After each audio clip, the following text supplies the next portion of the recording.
বিন্দু বিন্দু জলরাশি একত্রিত হয়ে এক বিরাট সমুদ্রের সৃষ্টি করে। সমুদ্রের নীল জলরাশির উপর সূর্যের আলোর প্রতিফলন, ঢেউয়ের গর্জন, সৈকতে বালির খেলা, এই সব কিছুই আমাদের মনে প্রশান্তি যোগায়। সমুদ্র একটি জীবন্ত পরিবার, যেটাকে অসংখ্য প্রাণী তাদের বাসস্থান হিসাবে বেছে নিয়েছে। সমুদ্রের প্রতিটি মুহূর্ত নতুন গল্প বলে।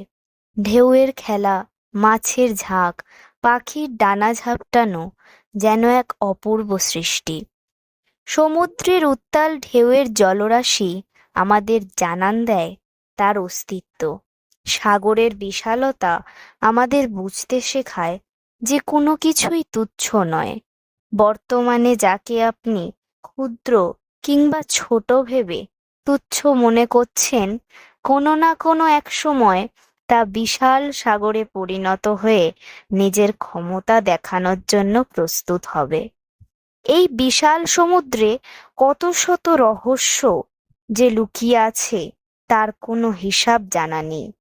সমুদ্র আমাদের শিক্ষা দেয় উদার হতে, আর বুঝিয়ে দেয় যে জীবনে সময় কতটা মূল্যবান। আপনি কখনোই ঢেউকে থামাতে পারবেন না, তাই আপনাকে শিখে নিতে হবে যে কি করে ঢেউয়ের মধ্যেও টিকে থাকা যায়।